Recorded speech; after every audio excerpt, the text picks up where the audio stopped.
Hello everyone. So welcome back to the channel of Cricketing Castaway. So last time हमारी बात अधूरी रह गई थी, लखनऊ सुपर जायंट्स पे हम थे and it's a different season for LSG altogether. Last year with the leadership of Gautam गंभीर, जो जिस तरह से वो उनको शेपर्ड कर रहे थे, अभी इस बार देखना होगा कि how will KL Rahul do without the leadership of Gautam Gambhir and along with the controversies also. So वो बात भी है, तो लेके चलते हैं आपको निशांत के पास एंड निशांत, आपको like how are you feeling on this new look of LSG without Gautam Gambhir? कैसा लगता है आपको कि क्या रहेगा इस बार उनका take? Yeah. So first of all, welcome everyone all to the Cricket Castaway. This is part two of our IPL predictions and preview. So yeah, thanks Gautam for having me, Divyansh for having me here. And Lucknow is a very tricky side, मेरे को ऐसा लगता है क्योंकि last जब से ये existence में आई है टीम लास्ट 2 साल से दोनों बार इन्होंने प्लेऑफ्स में क्वालिफाई करा है।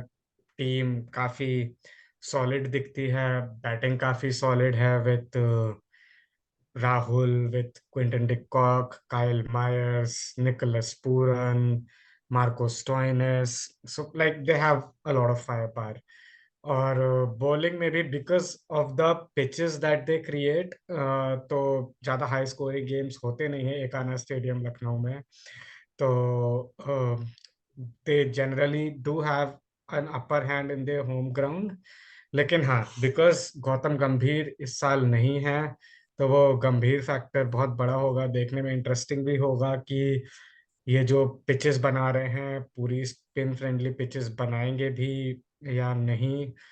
तो आई थिंक लखनऊ के प्रोस्पेक्ट्स आर गुड। बॉलिंग में मुझे लगता है कि थोड़ी उनमें कमजोरियां हैं, इन द सेंस कि शिवम मावी बॉलिंग डालेंगे, मोहसिन खान उनके ट्राइड एंड टेस्टेड बॉलर हैं, साथ में रवि बिश्नोई स्पिन करेंगे तो रवि बिश्नोई की बॉलिंग अच्छी रहती है। अमित मिश्रा को वो लेके आ सकते हैं एज एन इम्पैक्ट सब, तो उनकी भी बॉलिंग अच्छी रहेगी। लेकिन आई थिंक पेस बॉलिंग में पूरा दारोमदार मोहसिन खान और यश ठाकुर पे ही रहने वाला है। स्पिन तो they can still manage.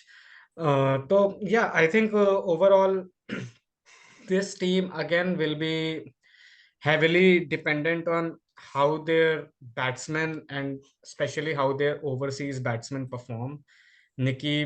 Nicholas Pooran का लास्ट सीजन आईपीएल में बहुत अच्छा रहा था, काइल मायर्स का भी बहुत अच्छा रहा था। और निकलस पूरन जब एक्चुअली अपनी फ्लेयर में होते हैं तो he is unstoppable. Like there is no T20 batsman like him, I think, apart from you can say Klaasen और सूर्य कुमार यादव। ये उसी ब्रैकेट के बैट्समैन हैं, बहुत ही शानदार बैटिंग करते हैं। तो ज्यादा दारोमदार इनका अवे फ्रॉम होम इनकी बैटिंग पर ही रहने वाला है।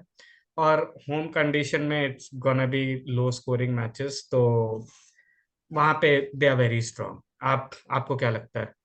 बिल्कुल। और मुझे लगता है कि जैसा आपने काइल मायर्स का नाम लिया तो मुझे ध्यान आता है कि इनके जो इंडियन ऑलराउंडर्स हैं उन पे भी बहुत इस बार फोकस रहेगा। सो बेसिकली कृणाल पांड्या का पिछला सीजन उतना अच्छा नहीं रहा था जैसा वो मुंबई में परफॉर्म हाँ। करते आ रहे थे। तो अगर कृणाल पांड्या इस बार अच्छे फॉर्म के साथ आते हैं या बेटर परफॉर्म करते हैं तो डेफिनेटली वो एक प्लस होगा लखनऊ के लिए। साथ में दीपक हुडा का अगर फायर पावर चलता है तो देन जो फाइनल ओवर्स हैं, डेथ ओवर्स में अगर वो 15 से 20 रन का बूस्ट अगर उनको दे सकते हैं लखनऊ को तो वो सबसे ज्यादा इम्पोर्टेंट होगा। बाकी टॉप पे तो हम जानते ही हैं कि how capable Lucknow is and also हाँ। बॉलिंग में थोड़ा लेकिन हमें। यस। या एक बात ये भी सुनने में आ रही है कि केएल राहुल इस बार शायद ओपन नहीं करेंगे, तो अच्छा। वो मिडिल ऑर्डर में खेलने वाले हैं। उन्होंने probably because he is probably trying to save his place in the T20 world cup for the India side, तो राइट वो राइट। मिडिल ऑर्डर में खेलेंगे। तो ये भी देखने में होगा कि क्योंकि क्विंटन डिकॉक और फिर काइल मायर्स ओपनर आपके पक्के हो जाते हैं, तो हम्म। 2 तो स्लॉट्स आपके यही ओवरसीज के प्लेयर्स ले गए। उसके राइट। बाद आपको निकलस पूरन को खिलाना ही खिलाना है, तो हाँ। 3 ओवरसीज प्लेयर ये हो गए। तो उसके बाद फिर ये देखना होगा कि क्या ये स्टोइनिस को खिलाते हैं या फिर अफगानिस्तान से नवीन उल हक को लिया हुआ है फॉर बॉलिंग, क्या ये उन्हें खिलाते हैं? बिकॉज जब केएल राहुल ओपनिंग नहीं कर रहे तो काइल मायर्स को आपको खिलाना कंपलसरी हो जाता है फिर। तो हाँ। ये थोड़ा इनका कॉम्बिनेशन देखने में थोड़ा मजा आएगा कि ये कैसे, how do they approach there starting 11। हाँ, कुछ कुछ ऑप्शंस हैं इनके पास नंबर 3 और नंबर 5 के लिए भी। तो अभी देखना होगा कि जैसा उन्होंने राजस्थान से ट्रेड किया है देवदत्त पद्दिकल को। तो पद्दिकल बेसिकली वो भी एक ओपनर बैट्समैन रहे हैं अपनी आईपीएल हिस्ट्री में। तो अब अगर हम्म। काइल मायर्स की जगह पे आप देवदत्त पद्दिकल को आजमाना चाहेंगे ओपनिंग में, yeah yeah to to maintain the right right left combination, आप क्विंटन डिकॉक और काइल मायर्स के साथ ही जाना चाहेंगे, तो वो एक देखने वाली चीज होगी। और इसके अलावा फिर केएल राहुल की क्या पोजीशन रहेगी, क्या केएल राहुल लखनऊ की स्लो पिचेस पे एक्सेलरेट कर पाएंगे नंबर 4 या 5 पे आके, तो वो भी एक हाँ, बहुत ही दिलचस्प लेकिन देखने वाली इससे बात होगी। सबसे सबसे दिलचस्प ये हो जाएगा कि बिकॉज देवदत्त पडिक्कल को अब ये ले आए हैं, जो मेरे हिसाब हम्म। से नंबर 3 खेलेंगे, आई थिंक कि हाँ। क्विंटन डिकॉक और काइल मायर से ही ओपनिंग करवाएंगे। राइट। तो फिर ये रह जाता है दीपक हुडा और आयुष बदोनी में से कोई एक ही का स्पॉट बचता है फिर, कोई क्योंकि एक ही उसके बाद तो स्पॉट केएल बचता है। राहुल ऑलरेडी आ हाँ। रहे हैं। तो देखने की बात होगी कि ये किस पे ट्रस्ट कर रहे हैं। तो या बिल्कुल। I think this will be good side, it will be a competitive side.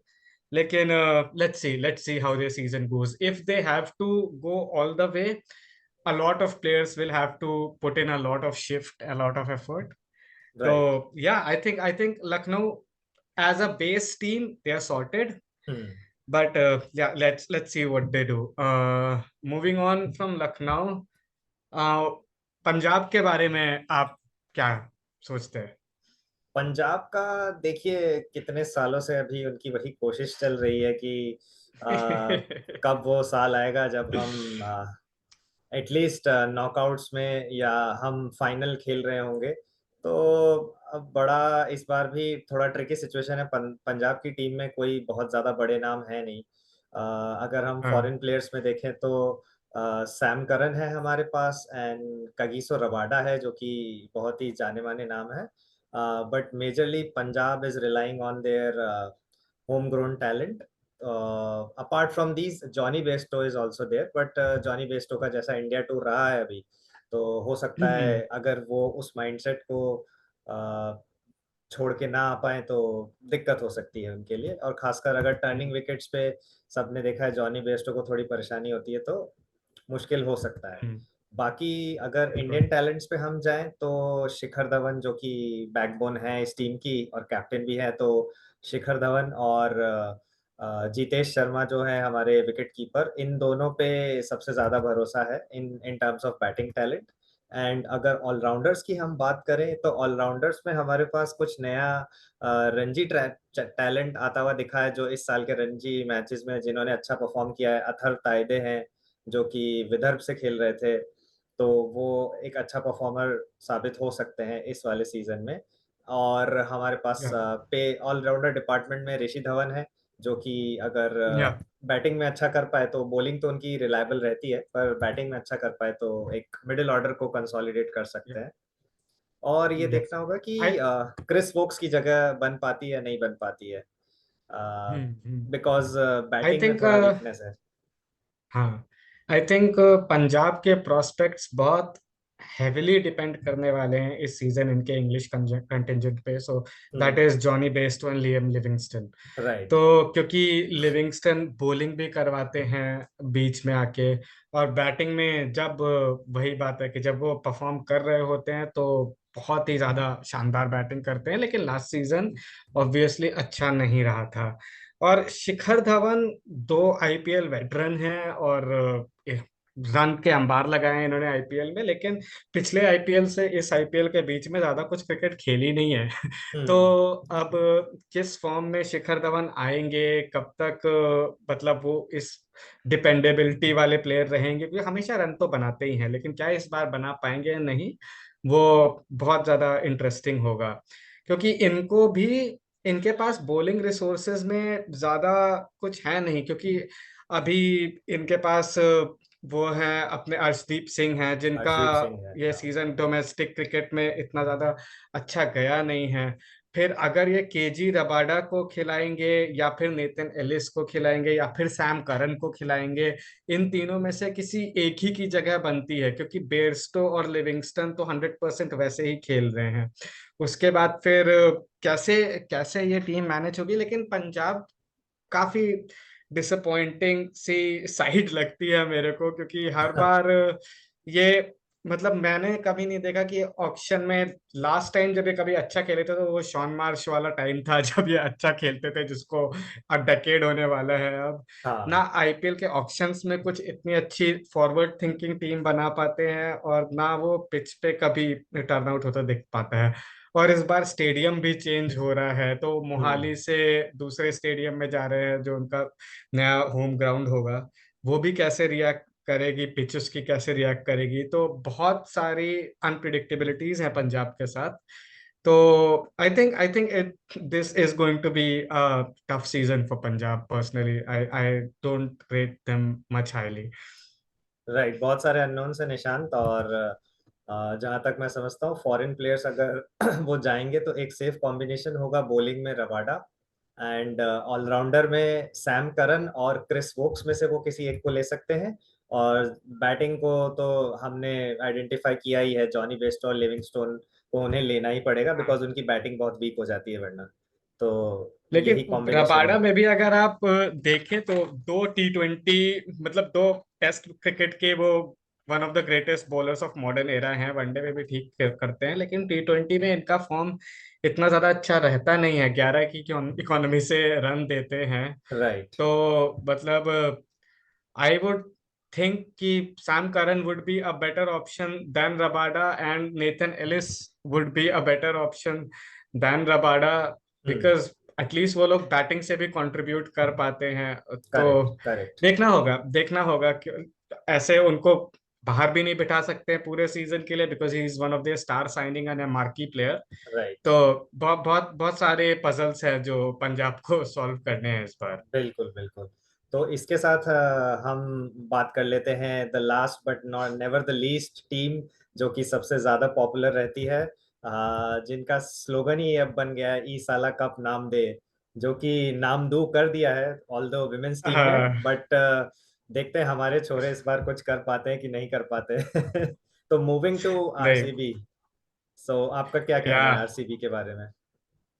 I think CSK और आरसीबी सब की, जो लोग भी, मतलब जिनकी इंडिविजुअल कोई स्पेसिफिक टीम्स नहीं है, उनकी ये दोनों फेवरेट टीम्स हमेशा रहती है, और होनी भी चाहिए। एक में धोनी है, एक में कोहली है। बिल्कुल। तो RCB is obviously as usual very very strong, no doubt about that. Batting order अगर इनका टॉप 5 देखे तो मुंबई को compete करने वाला बैटिंग ऑर्डर बस इन्हीं के ही पास है।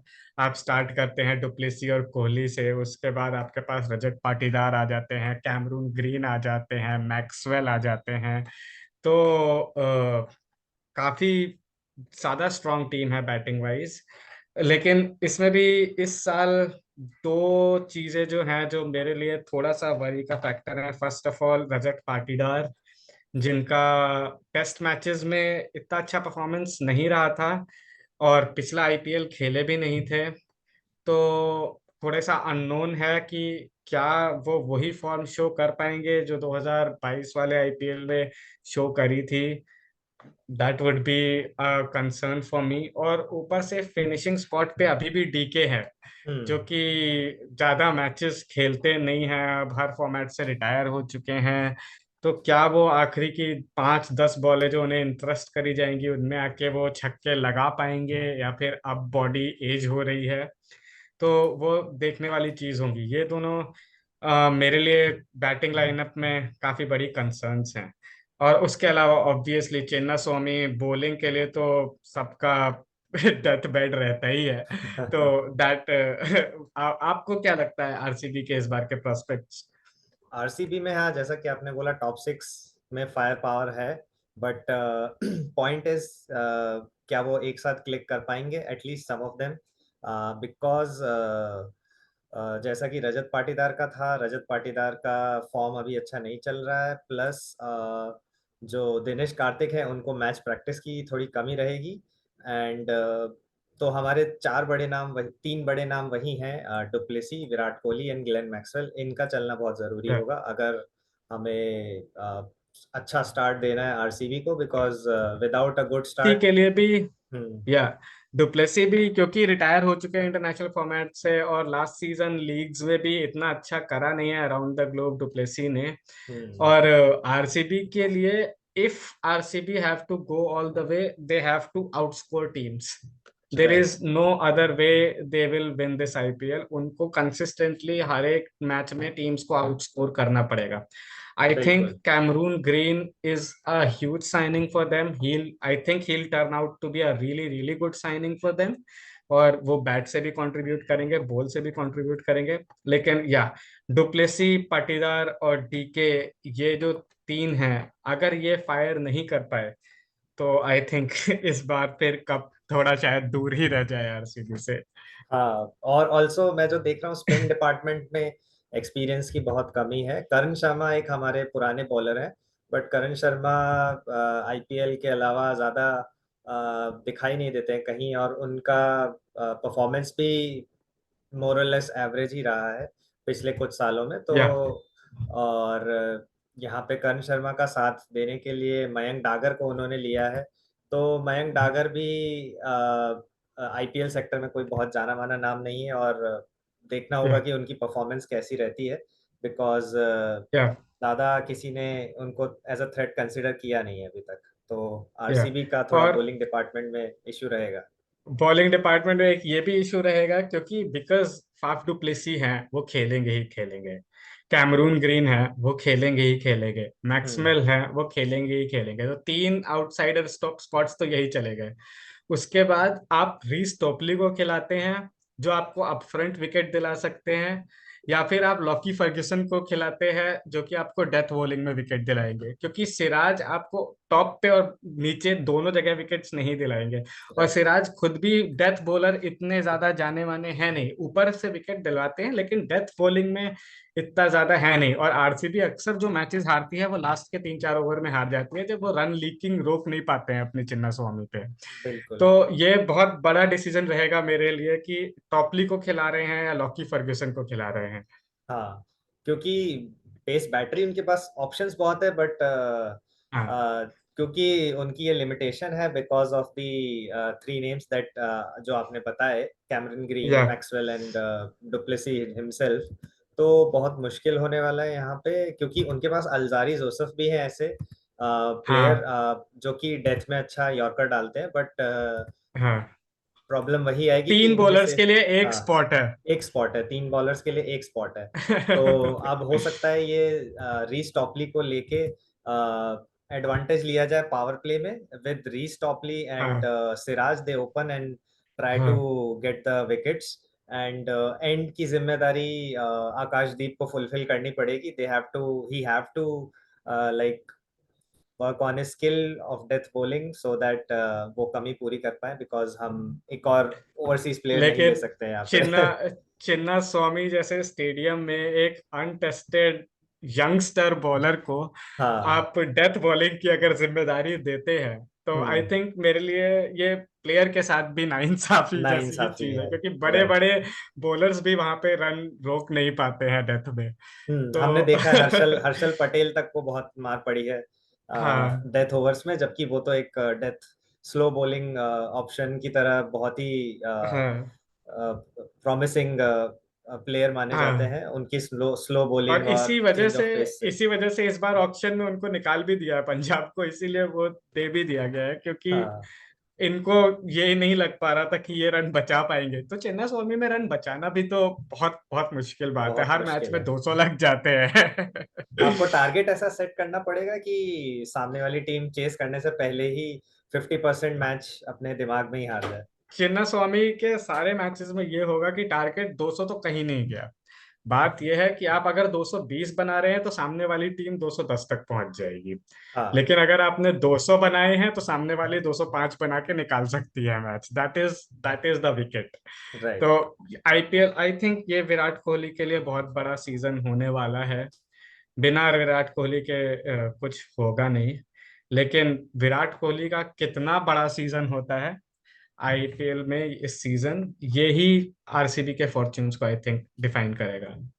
करेक्ट है, बिल्कुल करेक्ट है। प्लस उनके पास एक पॉइंट प्रूव करने को होगा कि अगेंस्ट द स्पिन, जो कि पिछले कुछ सालों में उनका स्ट्राइक रेट डिप कर गया है 110s में, तो क्या वो अपने आप को एक री इमेजिन्ड प्लेयर की तरह इसको काउंटर करने में सफलता हासिल कर पाएंगे या नहीं, वो बहुत देखने वाली और चीज होगी, साथ क्योंकि में बिकॉज इंग्लैंड वाली टेस्ट सीरीज में भी बैटिंग खेले नहीं है, तो बैटिंग ज्यादा करी नहीं है पिछले दो दो तीन महीने में। तो हाँ। ऑब्वियसली विराट कोहली पे कोई शक की कोई बात ही नहीं है। ऑब्वियसली वो जब भी खेलेंगे तो विराट कोहली ही हैं। लेकिन क्या उन्हें पहले एक दो मैच लग जाएंगे फॉर्म में आने में, या बिल्कुल। कैसे होगा? तो ये, क्योंकि शुरुआत में जब टीम का मोमेंटम बन जाता है ना, वो हाँ। मोमेंटम एंड तक टीम को खींचे लिया जाता है।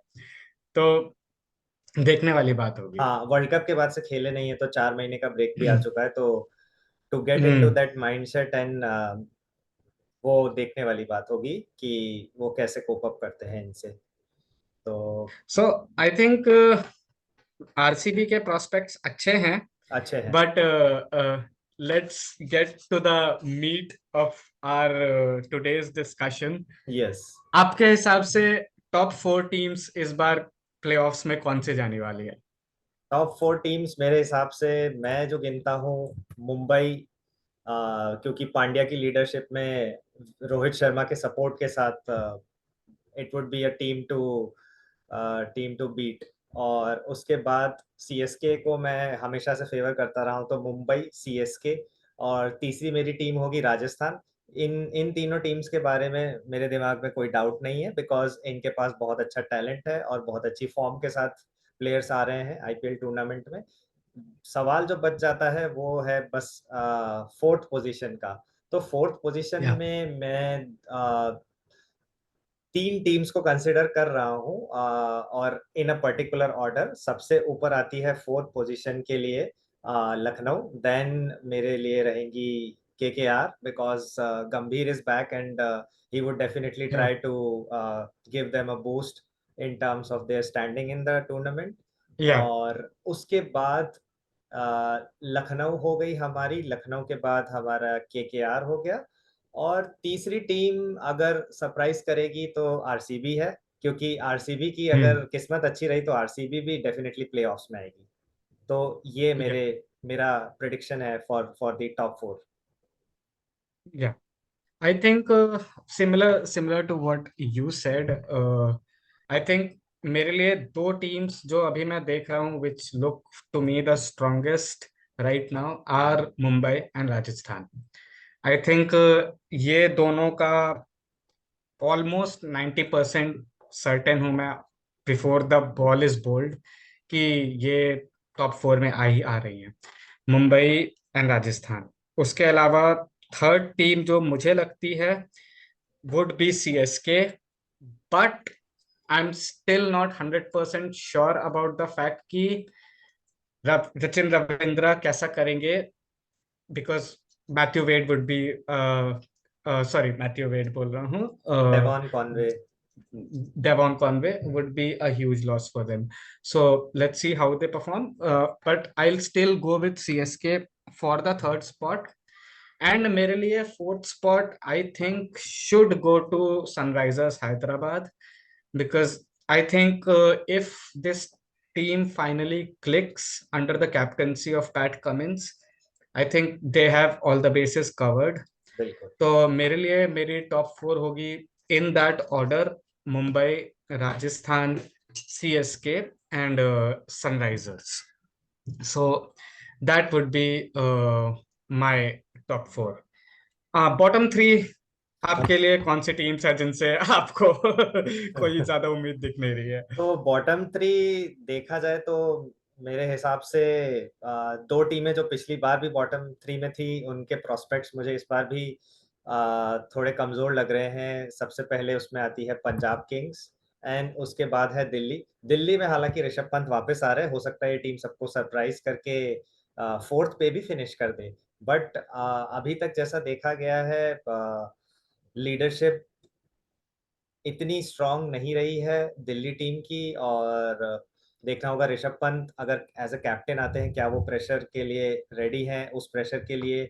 और बहुत कुछ डिपेंड करेगा उनकी बैटिंग फॉर्म पे भी, क्योंकि अगर बैटिंग में अच्छा कर पाते हैं तो कैप्टनसी भी उनकी उस कॉन्फिडेंस से इम्पैक्ट होगी। तो there are lot of unknowns around Delhi, so second would be Delhi. And then हमारे केकेआर, अगर जो कि मैंने फोर्थ के लिए भी रखा है, बट हो सकता है केकेआर बिल्कुल ही मिस फायर अगर कर जाए तो केकेआर भी बॉटम थ्री में हो सकती है। बिकॉज उनका ओपनिंग कॉम्बिनेशन जैसा कि वो देख रहे हैं अभी, वेंकटेश अय्यर और फिल सॉल्ट के उसमें देख रहे हैं। बट जैसा कि हमने देखा था कि पिछले साल आईपीएल में एक और इंग्लैंड के फेमस बैट्समैन, मैं उनका नाम बोल रहा हूँ, जो जिन्होंने इस साल विड्रॉ कर लिया है, हैरी ब्रुक। Harry Brook. तो हैरी ब्रुक से भी बहुत उम्मीदें थी, पर Harry Brook was a complete failure. तो हो सकता है, एक 100 के बाद हैरी ब्रुक बिल्कुल शांत हो गए थे, तो हो सकता है अगर फिल सॉल्ट हम्म। का बल्ला ना चले तो ओपनिंग से ही हम्म। परेशानियां जो शुरू होंगी केकेआर के लिए, वो आखिर तक जाएंगी। उसके बाद हमें हम्म। रिलायबिलिटी भी देखनी होगी ड्रेरस की। अगर वो भी हम्म। फिटनेस या और कुछ इश्यूज से जूझ रहे हैं तो टफ हो सकता है केकेआर के लिए। तो ये मेरी बॉटम थ्री या रहेंगी। Yeah, I think going again from 10, 9 to 8, I think 10th position for me, and it pains me to say this, looks like set for Delhi.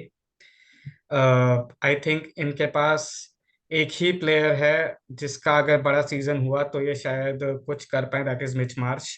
लेकिन वो भी इतने ज्यादा इंजरी प्रोन है कि अनरिलायबिलिटी इश्यूज काफी ज्यादा हैं। आई think Delhi will have a really really difficult season. उसके बाद आई थिंक नाइन्थ पे पंजाब। सो इसमें हम दोनों we are of the same opinion. I think Delhi और पंजाब दोनों का सीजन थोड़ा इफी हो सकता है। तो that is 10th and 9th।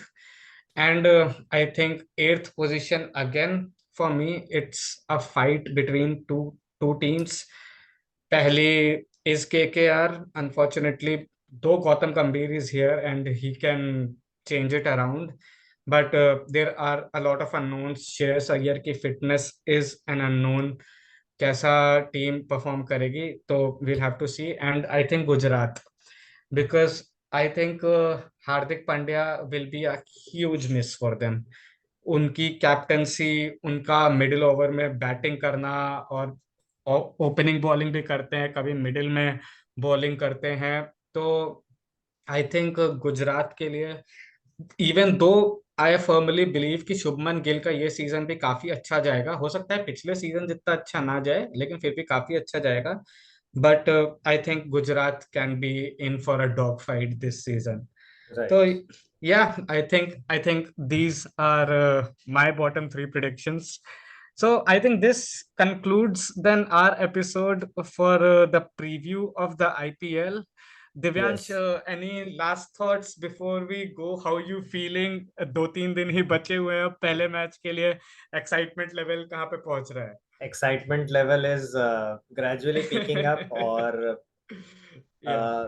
CSK और आरसीबी के मैच के लिए मैं बहुत एक्साइटेड हूँ, बिकॉज विराट कोहली बिल्कुल ही सीन से गायब रहे हैं पिछले 4 महीने से, तो उनको हाँ। देखने का भी एक एक्साइटमेंट है। प्लस महेंद्र सिंह धोनी जो कि सिर्फ अब आईपीएल में दिखते हैं, तो हाँ। उनके आने का भी बहुत इंतजार है कि वो इस बार क्या स्ट्रैटेजी रखेंगे। और सबसे ज्यादा मैं वेट कर रहा हूँ हर्षा भोगले और महेंद्र सिंह धोनी के इंटरेक्शन का। वो फेमस क्वेश्चन हाँ। जो हर्षा हर साल उनसे हाँ। पूछते हैं, तो देखते हैं इस बिल्कुल। बार धोनी का क्या टेक होगा। तो वो भी जानने का आ, बहुत एक्साइटमेंट है। और एक प्रेडिक्शन हम्म। ये भी लगाया जा रहा है, क्योंकि Dhoni has grown back his hair to the original, हाँ। Close to the original style that he had, तो दिस माइट बी द हाँ। Farewell year. सो वो या एक देखने का बहुत एक्साइटमेंट है। Yeah I equal your voice in that कि धीरे धीरे जैसे दिन पास आ रहे हैं, एक्साइटमेंट पीक होता जा रहा है। This is I believe this is going to be great year for IPL. I think हमें बहुत सारे मजेदार मैचेस मिलने वाले हैं, बहुत सारे close finishes, last ball finishes मिलने वाले हैं। तो हर साल की तरह this year will be fantastic. And all of you who are watching us, ये हमारा बहुत ही नया चैनल है, we have only just started it. We will be in this journey for the IPL 2024 with you throughout. So please share some love, join us. We'll bring you all the predictions and all the previews for the coming matches. So uska intezar kariye. And yeah, I hope this IPL fills each one of us with joy. Same Nishant, the Yeah. feeling is mutual. So let's hope कि बहुत ही अच्छा साल निकले ये इन terms of the IPL and the contest. जो जिस level का competition हमें पिछले कुछ सालों में देखने को मिला है, उसको भी ये उससे भी ये आगे निकल जाए। और तो फ्रेंड्स, फिर मिलते हैं हम अपने प्रीव्यू में सीएसके और आरसीबी के। और उस टाइम पे हम थोड़ा डिटेल में चर्चा करेंगे महेंद्र सिंह धोनी के अराउंड जो भी न्यूज़ है, और कोहली का कमबैक कैसा हो सकता है, Yeah. Players who will mostly dominate this match, वो पॉसिबल कॉम्बिनेशंस हम डिस्कस करेंगे। So excited to see you in the preview of CSK versus RCB. Yeah. Bye bye. Bye bye, thank you.